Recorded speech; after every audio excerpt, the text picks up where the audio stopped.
Électrochoc, le podcast des électrons libres.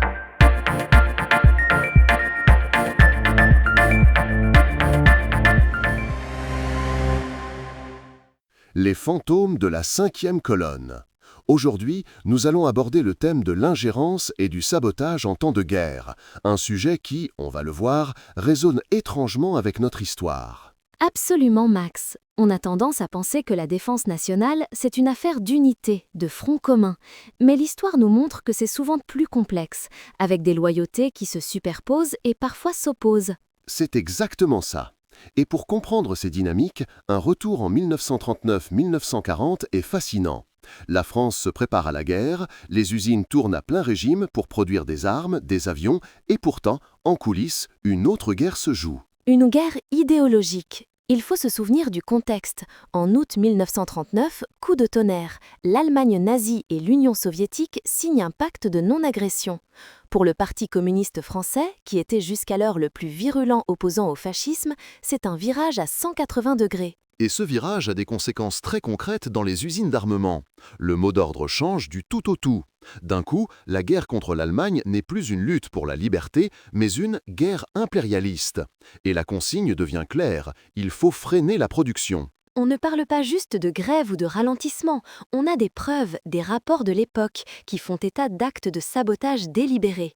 Des pièces d'avion qui sont volontairement mal usinées, des machines qui tombent étrangement en panne. Il y a cette histoire terrible des frères Rambaud. L'un d'eux, Roger, travaillait dans une usine d'aviation. Il a été reconnu coupable d'avoir sectionné un petit fil de laiton sur les moteurs. Un geste minuscule, presque invisible, mais qui provoquait l'explosion des avions en plein vol. C'est glaçant. Et ce n'est pas un acte isolé. On retrouve des tracts dans les usines qui disent « pas de canon, pas d'avion et la guerre finira. Paix immédiate ».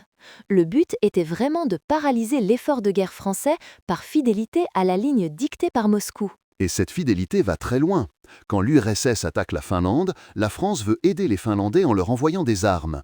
Immédiatement, les dirigeants clandestins du PCF, comme Jacques Duclos, appellent les ouvriers à saboter spécifiquement ces livraisons. La logique est implacable. Tout ce qui peut nuire aux ennemis de l'Union soviétique est bon à prendre, et tout ce qui peut aider l'URSS, même indirectement, doit être entravé. La loyauté au parti et à Moscou passe avant la loyauté à la nation française qui s'apprête à être envahie. On voit bien que la production aéronautique française de l'époque a été un fiasco.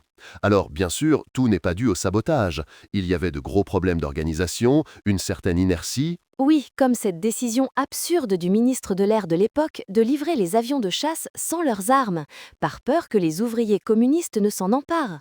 Les avions arrivaient donc désarmés dans des ateliers déjà surchargés qui devaient les équiper en urgence. Un vrai gâchis. C'est la convergence de plusieurs failles, mais l'action de cette 5e colonne a clairement joué un rôle.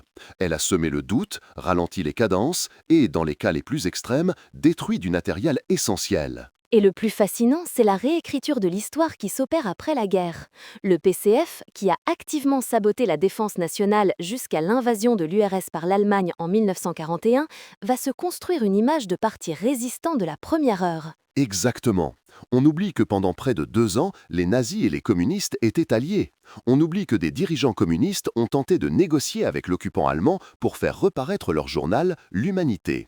C'est une leçon d'histoire puissante. Elle nous rappelle que les discours pacifistes, les appels à cesser le feu à tout prix, peuvent parfois masquer des logiques et des allégeances beaucoup moins nobles. Tout à fait. L'histoire n'est jamais manichéenne. Un appel à la paix peut être sincère, mais il peut être une arme stratégique pour affaiblir un adversaire et servir les intérêts d'une puissance étrangère. Et c'est là que le passé éclaire le présent. Ces mécanismes de propagande, de désinformation, de retournement des alliances, ce sont des constantes dans les conflits. Comprendre comment ils ont fonctionné hier nous donne des clés pour les déceler aujourd'hui. C'est un rappel essentiel sur l'importance de la souveraineté et de la cohésion nationale face aux menaces. L'histoire nous montre que la plus grande vulnérabilité d'un pays, ce n'est pas toujours sa force militaire, mais parfois ses propres divisions internes. Une vigilance qui reste malheureusement toujours d'actualité. Savoir d'où l'on vient pour comprendre où l'on va. C'est le mot de la fin. Merci Céleste. Merci Max. Soutenez les électrons libres. Abonnez-vous sur lel.media.